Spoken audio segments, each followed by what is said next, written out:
राधे राधे, जय श्री कृष्णा। मैं सीमा सिंह आप सभी को सादर प्रणाम करती हूँ।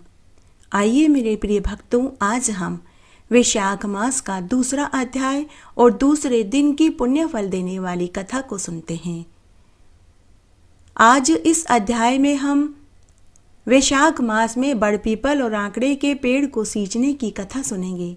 साथ ही इस अध्याय में हम सुनेंगे कि वैशाख मास में शिवलिंग के ऊपर गलंतिका क्यों बांधी जाती है। इस गलंतिका को बांधने के पीछे की पौराणिक कथा कौन सी है, वह भी इस अध्याय में हम सुनेंगे। जब समुद्र मंथन में कालकूट नामक भयंकर विष निकला था तो पूरी सृष्टि में हाहाकार मच गया था। तब भगवान महादेव ने उस विष को अपने गले में धारण कर लिया था। तब तापमान को नियंत्रित करने के लिए सभी देवताओं ने उनके ऊपर जल से अभिषेक किया था और उसके पीछे की एक पौराणिक मान्यता यह भी है, इसीलिए शिवलिंग के ऊपर गलंतिका बांधी जाती है। उस गलंतिका में से बूंद बूंद जल शिवलिंग के ऊपर टपकता रहता है, जिससे महादेव जी को ठंडक मिलती है। इसीलिए वैशाख मास में शिवलिंग के ऊपर गलंतिका बांधी जाती है। जो मनुष्य पूरे वैशाख मास में शिवलिंग के ऊपर गलंतिका बंधवाते हैं, भगवान महादेव उसकी सभी मनोकामनाओं को पूरी कर देते हैं। ऐसे मनुष्य को पूरे वैशाख मास का फल मिल जाता है। वैशाख मास में शिवलिंग के ऊपर गलंतिका बांधी जाती है तो उस गलंतिका में से बूंद बूंद जल शिवलिंग पर टपकता रहता है। इसलिए प्रत्येक मनुष्य को शिवलिंग के ऊपर गलंतिका जरूर बंधवानी चाहिए। जो मनुष्य ऐसा करता है उसे पूरे वैशाख मास का संपूर्ण फल प्राप्त होता है। इसके साथ ही वैशाख मास में तुलसी जी की पूजा करनी चाहिए। सुबह शाम दिया बाती करनी चाहिए, 5 परिक्रमा करनी चाहिए और रोज तुलसी जी के भजन गाने चाहिए। साथ ही वैशाख मास में शालिग्राम भगवान का पूजन करना चाहिए। पूरे वैशाख मास में भगवान को भोग के साथ रामा और श्यामा तुलसी चढ़ाने से मनुष्य के जीवन भर के समस्त पाप नष्ट हो जाते हैं, क्योंकि इस मास में भगवान विष्णु के अवतार नारायण परशुराम अवतरित हुए थे। साथ ही माता सीता भी इसी मास में धरती की कोख से प्रकट हुई थी। साथ ही इस मास में राजा महारथ ने वैशाख स्नान करके बैकुंठ धाम को प्राप्त हुए थे। आइए अब हम वैशाख मास में पंचामृत से विष्णु भगवान को स्नान कराने के पुण्यफल को सुनते हैं। राजा अम्बरीश ने नारद मुनि से पूछा कि हे मुनिवर, अब आप मुझे वैशाख मास में भगवान विष्णु को पंचामृत से स्नान कराने के पुण्यफल को सुनाइए, मैं सुनना चाहता हूँ। तब नारद मुनि राजा अम्बरीश से बोले कि हे राजन, अब मैं तुम्हें वैशाख मास में भगवान विष्णु को पंचामृत से स्नान कराने के फल को सुनाता हूँ, तुम ध्यान से सुनो। जो मनुष्य वैशाख मास में भगवान विष्णु को दूध से अभिषेक करते हैं, उनको प्रत्येक बिंदु में 100 अश्वमेध यज्ञ का पुण्य मिलता है। दूध से अभिषेक कराने की अपेक्षा 10 गुना अधिक फल दही से अभिषेक करने पर मिलता है और दही से भी 10 गुना अधिक फल घी से अभिषेक करने पर मिलता है। घी से भी 10 गुना अधिक फल शहद से अभिषेक करने पर मिलता है और शहद से भी 10 गुना अधिक फल शक्कर से अभिषेक करने पर मिलता है। मंत्र पढ़कर गंध पुष्प जल चढ़ाने से सबसे अधिक फल मिलता है। जो मनुष्य पूरे वैशाख मास में गाय के दूध से विष्णु भगवान को स्नान कराते हैं, उनके जीवन भर के समस्त पाप नष्ट हो जाते हैं। वैशाख मास में भगवान विष्णु को दूध से स्नान कराने से उस मनुष्य की सभी कामनाएं सिद्ध हो जाती है। दूध से स्नान कराने से उस मनुष्य के सौभाग्य में वृद्धि होती है। दही से स्नान कराने से मनुष्य को मिष्टान और भोजन की प्राप्ति होती है। घी से स्नान कराने वाले मनुष्य मरने के बाद विष्णु लोक को प्राप्त होते हैं। शहद से स्नान कराने से उन्हें स्वर्ग सुख की प्राप्ति होती है। जो मनुष्य वैशाख मास में भगवान विष्णु को दूध से स्नान कराते हैं, वे गज अश्व रथ से पूर्ण चक्रवर्ती राजा बनते हैं और कई हजार वर्षों तक स्वर्ग में आनंद सुख भोगते हैं। चंद्रलोक, इंद्रलोक, रुद्रलोक, वायुलोक में पूजनीय होते हैं। दूध से स्नान कराने वाले तेज और पुष्टि में वर्धक होते हैं। दुर्भाग्य का उनका नाश हो जाता है। जो मनुष्य वैशाख मास में भगवान विष्णु को पंचामृत से स्नान कराते हैं, वे मनुष्य इस पृथ्वी पर परिवार के सुखों को भोगते हैं। जो मनुष्य वैशाख मास में कपिला गाय के दूध से विष्णु भगवान को स्नान कराते हैं, वे 100 कपिला गाय के दान के फल को पाते हैं। जो मनुष्य वैशाख मास में तीर्थ के जल को शंख में भरकर विष्णु भगवान को स्नान कराते हैं, वे 1 बिंदु जल से भी अपने कुल का उद्धार कर लेते हैं। नारद मुनि राजा अम्बरीश से आगे बोले कि हे राजन, जो मनुष्य कपिला गाय के दूध को शंख में भरकर विष्णु भगवान को वैशाख मास में स्नान कराते हैं, वे समस्त तीर्थों के फल के भागी होते हैं। जो शंख में अक्षत कुशा जल डालकर वैशाख मास में विष्णु भगवान को स्नान कराते हैं, वे समस्त तीर्थों में जाकर स्नान कर लिए हों ऐसा माने जाते हैं। जो भगवान को वैशाख मास में 8 बार शंख जल से भक्ति पूर्वक स्नान कराते हैं, वे श्रेष्ठ हो जाते हैं और मरने के बाद विष्णु लोक में पूजनीय होते हैं। हे राजन, जो 24 बार शंख जल से विष्णु भगवान को स्नान कराते हैं, वे इंद्र लोक में जाकर चिरकाल तक आनंद सुख भोगते हैं और पुनः पृथ्वी पर आकर चक्रवर्ती राजा बनते हैं। वैशाख मास में जो 108 बार शंख जल से विष्णु भगवान को स्नान कराते हैं, वे प्रत्येक शंख में 16 मासा स्वर्ण के तुल्य दान के भागी हो जाते हैं। जो वैशाख मास में शंख ध्वनि करके विष्णु भगवान को स्नान कराते हैं, तो उनके पितर अगर नरक में भी पड़े हों तो उसी क्षण उन्हें स्वर्ग का वास मिल जाता है। जो वैशाख मास में 8 बार शंख जल से विष्णु भगवान को स्नान करा देते हैं, तो वे सपरिवार महाप्रलय पर्यंत मुक्ति फल के भागी हो जाते हैं। जो नित्य शंख जल से भगवान विष्णु को स्नान कराते हैं, वे रोज गंगा स्नान के फल के भागी हो जाते हैं और देवता के समान तुल्य हो जाते हैं।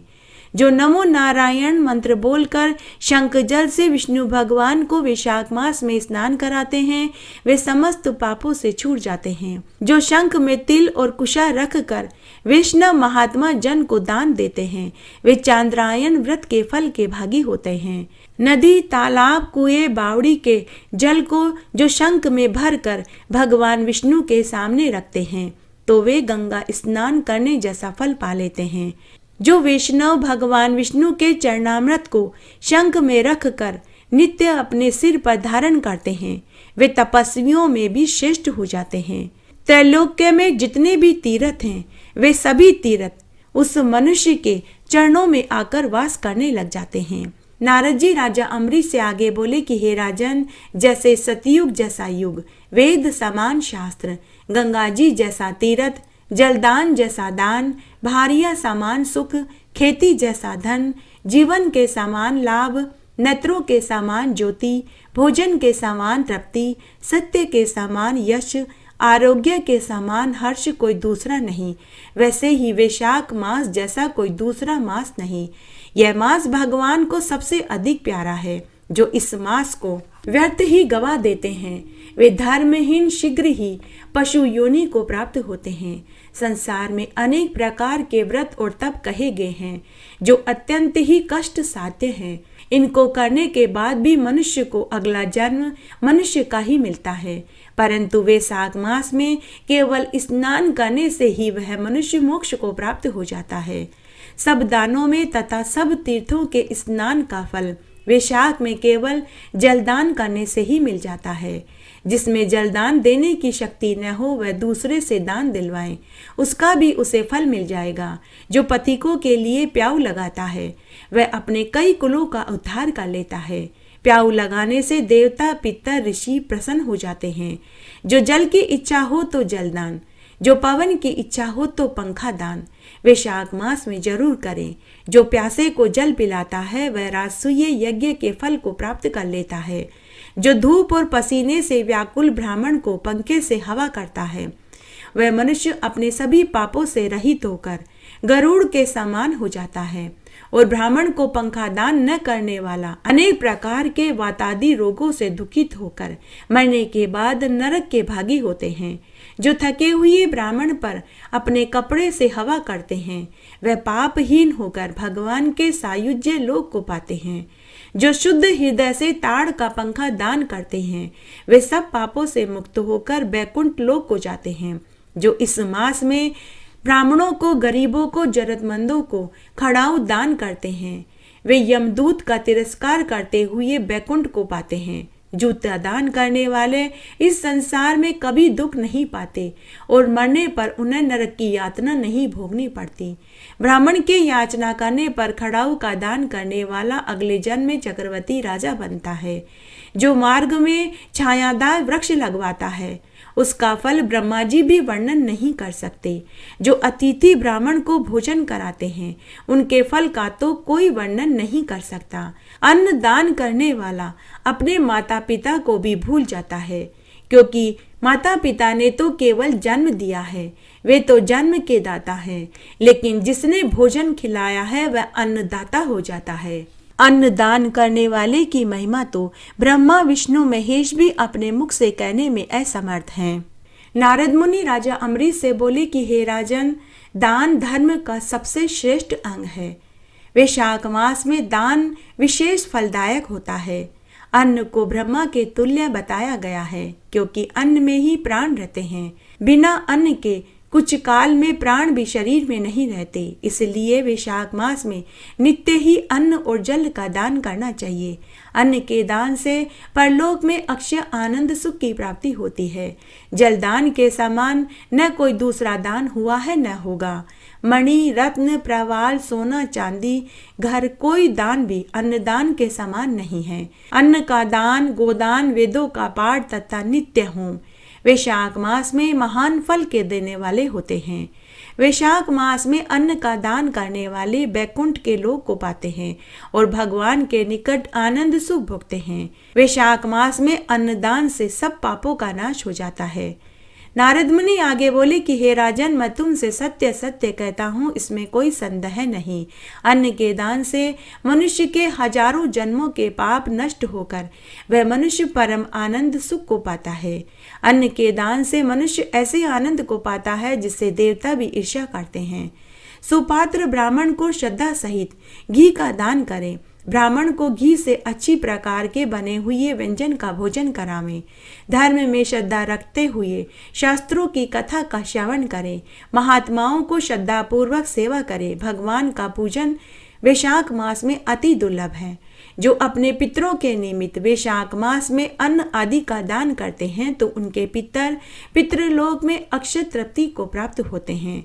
सब देवता भी अन्नदान से ही अधिक प्रसन्न होते हैं। वैशाख मास में दूध और दही के दान का महान फल प्राप्त होता है। जो वैशाख मास में शाक, फल आदि का दान करते हैं वे कभी भी नरक में नहीं जाते और यमलोक के दर्शन नहीं करते। दान करने वाला चंद्रलोक में जाकर वास करता है। जो वैशाख मास में वस्त्र का दान करता है उसको अनेक प्रकार से संतान सुख की प्राप्ति होती है। जो मनुष्य पुष्प, चंदन, धूप आदि से वैशाख मास में भगवान का पूजन करते हैं वे अनेक पुत्र पौत्र से भरे पूरे परिवार के सुख को भोगते हैं।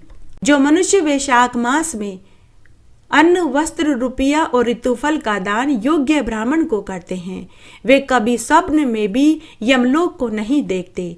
जो वैशाख मास में स्वर्ण का दान, गोदान और भूमि का दान करते हैं तो उनके पूर्वज अगर नरक में भी पड़े हैं तो उसी क्षण उन्हें स्वर्ग का वास मिल जाता है। जो विष्णु भगवान के निमित्त वैशाख मास में गुड़, लवण, तेल, मधु, तिल, अन्न का दान करते हैं वह भगवान के लोक को निसंदेह प्राप्त करते हैं। वैशाख मास में तिल और जौ का दान करने से अक्षयलोक की प्राप्ति होती है।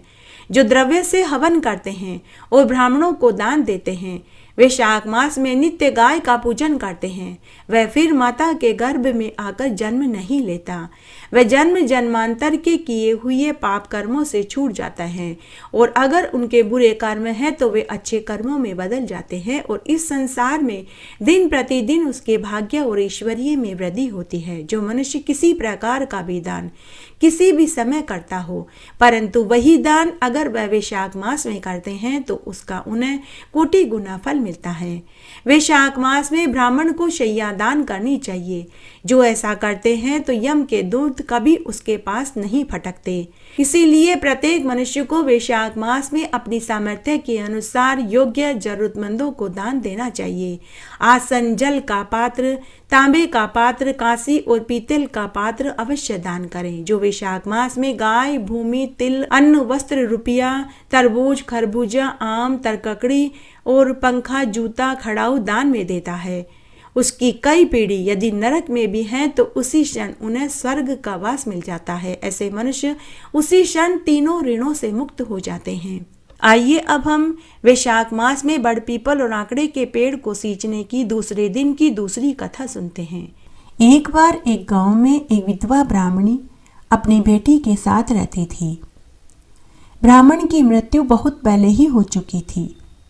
दोनों माँ बेटी एक सेठ के घर आटा पीसने जाती थी तो सेठानी बदले में उन्हें कभी 4 मुट्ठी आटा देती थी तो कभी 4 मुट्ठी बाजरी देती थी।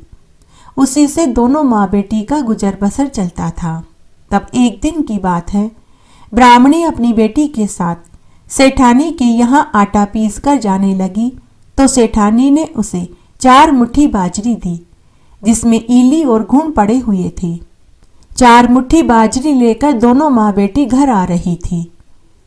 घर आते ही माँ ने अपनी बेटी से कहा कि बेटी, बाजरी में ईली और घुन पड़े हैं, तू पहले बाजरी को धूप लगा देना, उसके बाद बाजरी को फटक कर अपन दोनों के लिए बाजरी की खिचड़ी बना लेना। ऐसा कहकर ब्राह्मणी घर का अन्य काम करने लग गई। ब्राह्मणी की बेटी ने बाजरी को परात में डालकर धूप में रखने छत पर चली गई कि तभी वहां पीपल देवता एक कौवे का रूप धारण करके उनकी छत पर आए और मुंडेर पर आकर काव काव करने लगे। ब्राह्मणी की बेटी कौवे को उड़ाने लगी तो वह कौवा मनुष्य की आवाज में बोला कि बेटी, मुझे बहुत भूख लगी है, मैं कई दिनों से भूखा हूँ, क्या यह बाजरी तुम मुझे खाने को दे दोगी? तो ब्राह्मणी की बेटी बोली कि हे कौवे, अगर यह बाजरी तुम खा लोगे तो आज मुझे और मेरी माँ को भूखा रहना पड़ेगा। तो कौवा फिर से बोला कि तुम दोनों माँ बेटी आज भूखी रह जाओ, कल से मैं तुम्हें इससे 4 गुना वापस दूंगा। मैं गांव के बाहर पनघट पर बने पीपल के पेड़ पर रहता हूँ, तुम दोनों माँ बेटी कल आ जाना। तब ब्राह्मणी की बेटी को कौवे के ऊपर दया आ गई। उसने बाजरी को फटक फटक कर ईली और घुन निकाल दी और बाजरी कौवे को खाने के लिए दे दी और खुद नीचे आ गई। थोड़ी देर बाद माँ ने बेटी से कहा कि बेटी, बाजरे की खिचड़ी ले आ, हम दोनों भोजन कर लें। तो बेटी अपनी माँ से बोली कि माँ, आज हम दोनों भोजन नहीं कर पाएंगे। माँ ने पूछा कि बेटी क्यों, क्या हुआ, क्या खिचड़ी जल गई?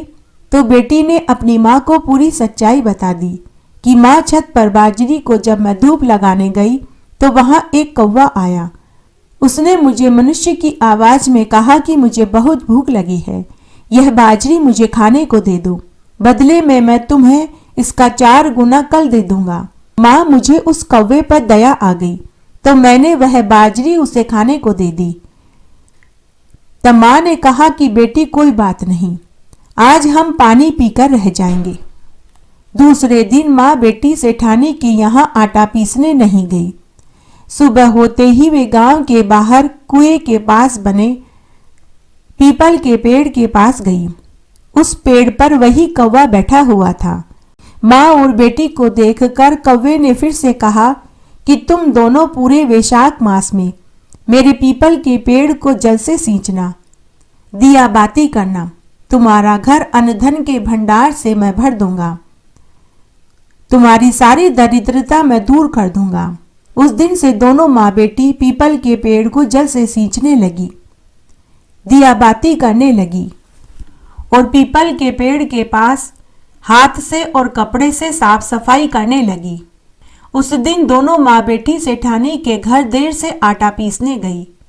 इस तरह पूरे वैशाख मास में दोनों माँ बेटी ने स्नान आदि करने के बाद पीपल के पेड़ को जल से सींचने लगी और दिया बाती करने लगी। इस तरह पूरा वैशाख मास का महीना बीत गया। जब वैशाख मास की पूर्णिमा तिथि आई तो रोज की तरह दोनों माँ बेटी स्नान आदि करके पीपल के पेड़ को जल से सींचने गई और दिया बाती करने गई। तब उसी समय उसी कौवे ने दोनों माँ बेटी से कहा कि आज तुम दोनों यहाँ से जितने भी फूल पत्ते हैं उसे झोली में भरकर घर ले जाना और उन फूल पत्तियों को घर के चारों कोने में डाल देना। दोनों माँ बेटी ने ऐसा ही किया। दूसरे दिन जब दोनों माँ बेटी सोकर उठी तो उन्होंने देखा कि उनका घर अन्न धन के भंडार से भरा पड़ा था। घर के चारों कोने में अलग अलग ढेरियां लगी हुई थी। एक कोने में सोने की मोहरें पड़ी थी, तो दूसरे कोने में अन्न धन की बोरियां पड़ी थी, तो तीसरे कोने में रुपए की गड्डियां थी, चौथे कोने में वस्त्र, रजाई, गद्दे, तकिए, कंबल पड़े थे। दोनों माँ बेटी को तो अपनी आंखों पर विश्वास ही नहीं हो रहा था। उनको धन बटोरते बटोरते सुबह से दोपहर और दोपहर से शाम हो गई। दोनों माँ बेटी सेठानी के यहाँ आटा पीसने नहीं गई। तब दूसरे दिन सेठानी ने अपने बच्चों को भेजकर पता किया। बच्चों ने अपनी माँ से वापस आकर कहा कि माँ, वे दोनों माँ बेटी तो एक ही रात में अमीर हो गई हैं। उनका घर तो धन दौलत के भंडार से भरा पड़ा है। ऐसा सुनते ही सेठानी ने मन ही मन सोचा कि कहीं दोनों माँ बेटी मेरा ही धन रोज थोड़ा थोड़ा करके चुराकर तो नहीं ले जाती थी। जाकर देखना पड़ेगा। सेठानी भागी भागी ब्राह्मणी के पास आई और पूछने लगी कि तुम्हारे घर में इतना धन कहाँ से आया। तो दोनों माँ बेटी ने सच्चाई बता दी और कहा कि हमें तो वैशाख मास में पीपल सींचने का फल मिला है। दोनों माँ बेटी ने सेठानी को पूरी सच्चाई बता दी। सेठानी बोली कि तुम मेरे घर आटा पीसने आओगी या नहीं। तो ब्राह्मणी बोली कि सेठानी जी, अब मैं अपनी बेटी का लगन करूंगी और फिर यह सारा धन अपनी बेटी को देकर तीर्थ यात्रा पर चली जाऊंगी। अब मेरा और मेरी बेटी का आपके यहाँ आटा पीसने के लिए नहीं आना होगा। सेठानी उदास मन से वापस घर आ गई। फिर उसने निश्चय किया कि अगले साल जब वैशाख का महीना आएगा तो मैं भी ऐसा ही करूंगी जैसा कि इस ब्राह्मणी ने किया। साल भर बाद जब दोबारा वैशाख का महीना आया तो सेठानी छत पर बाजरी सुखाने गई। तभी पीपल देवता कौवे का रूप धारण करके सेठानी की हवेली के ऊपर आए और काव काव करने लगे। तो सेठानी कौवे रूप में पीपल देवता से बोली कि हे पीपल देवता, ब्राह्मणी और उसकी बेटी ने तो आपको ईली और गुण वाली बाजरी खिलाई थी। मैं तो आपको उत्तम किस्म की बाजरी खिलाऊंगी। लो, आप यह उत्तम किस्म की बाजरी खा लो। कौवे ने सेठानी के मन की बात जान ली कि सेठानी के मन में धन का लालच आ गया। तब कौवे ने थोड़ी बाजरी खाई और थोड़ी छत पर फैला दी और उड़ गया। सेठानी अपनी नौकरानी को साथ लेकर पीपल सींचने के लिए जाने लगी। सेठानी से नीचे नहीं बैठा जाता था, तो वह लोटे का जल दूर से ही पीपल के पेड़ पर फेंकने लगी। तब नौकरानी अपनी मालकिन से बोली कि सेठानी जी, पीपल के पेड़ को ऐसे नहीं सींचते, यह तो जल फेंकना हुआ। तो सेठानी गुस्सा करते हुए बोली कि लह, यह जल का लोटा, तू ही सींच दे, मैं तेरे हाथ लगा देती हूँ। तू मेरी तरफ से पीपल को जल से सींच दे। पीपल सींचने और पूजा करने का सारा काम नौकरानी करती। सेठानी केवल नौकरानी के हाथ लगा देती थी। सेठानी यह काम मन से नहीं करती थी, क्योंकि उसे तो केवल धन चाहिए था। और नौकरानी पूरे मन से पीपल के पेड़ को सींचती, पूजा करती और घी का दीपक जलाती। जैसे तैसे पूरा वैशाख मास का महीना बीत गया। तब वैशाख मास की पूर्णिमा तिथि आई। उस दिन भी सेठानी ने पीपल सींचने और पीपल के पेड़ की पूजा करने का सारा काम नौकरानी से करवाया। नौकरानी बड़े ही श्रद्धा भाव से पीपल के पेड़ को जल से सींचती, दिया बाती करती और पूजा करती। उस दिन सेठानी घर से बहुत बड़ा कपड़े का थैला लेकर आई थी। सेठानी थैला नौकरानी को पकड़ाते हुए बोली कि पीपल के पेड़ के पास जितने भी फूल पत्ते बिखरे हैं उन्हें इस थैले में भर ले। जैसा मालकिन ने कहा नौकरानी ने ऐसा ही किया। जब नौकरानी फूल पत्ते थैले में भर रही थी तो उसकी साड़ी से भी कुछ सूखे पत्ते और फूल चिपक गए। जैसे ही नौकरानी ने फूल पत्ते थैले में भरे, उसी क्षण सेठानी ने फूल पत्ती से भरे हुए थैले को नौकरानी से छीन लिया और बोली कि तू आज घर चली जा, कल तू काम पर भी मत आना, कल तेरी छुट्टी है। यह सुनते ही नौकरानी खुश हो गई और खुशी खुशी घर आ गई। उधर सेठानी ने थैले में से फूल पत्ते निकालकर घर के चारों कोने में बखेर दिए और रात्रि में सो गई। उधर जब नौकरानी घर पहुंची तो वह मनी मन सोचने लगी कि साड़ी बहुत गंदी हो गई है, फूल पत्तियां चिपक गई हैं। तो उसने साड़ी खोलकर कमरे में छिड़क दी और उस साड़ी को खूंटी के टांग कर दूसरी साड़ी पहनकर सो गई। उधर सेठानी जब सुबह सोकर उठी तो चारों कोने में छोटे छोटे सांप, बिच्छू और कंचले मंडरा रहे थे। घर में कोहराम मच गया। सेठ जी सेठानी को डांटते हुए बोले कि अरे भगवान, तूने ऐसा क्या पाप किया कि मेरा सारा धन कोयला हो गया और घर में चारों तरफ सांप बिच्छू मंडरा रहे हैं। तब डरते डरते सेठानी ने ब्राह्मणी और उसकी बेटी वाली बात बताई और कहा कि उनका घर तो धन दौलत से भर गया था। मैंने भी धन के लालच में वैशाख मास में पीपल की पूजा करी थी। सेठानी की बात सुनकर सेठ जी बोले कि वो तो दुख की मारी थी, तू तो धन की ध्याई हुई थी, तुझे किस चीज की कमी थी जो तूने देखा देखी करी। तेरे मन में धन का लालच आया, इसीलिए हमें यह सजा मिली है। उसी समय सेठानी पीपल के पेड़ के पास गई और माफी मांगने लगी कि हे पीपल देवता, मुझे धन का लालच आ गया था, मुझे माफ कर दो, मेरे घर में सब पहले जैसा कर दो, मुझे धन नहीं चाहिए। उधर नौकरानी जब सोकर उठी तो उसके घर में खूब धन दौलत हो गई थी। उसकी साड़ी हीरे मोती पन्नों से लड़झड़ हो रही थी। सेठानी पीपल देवता के पास खड़ी करुण रुदन करने लगी। पीपल देवता को सेठानी के ऊपर दया आ गई। तभी पीपल के पेड़ में से आवाज आई। पीपल देवता ने सेठानी से कहा कि अरे सेठानी, मैं अपनी माया एक ही शर्त पर समेटूंगा। जब तू अपने धन में से आधा धन गरीबों को दान में करेगी तभी मैं सारी माया समेटूंगा, तभी तेरा धन कोयले से वापस धन में बदलेगा।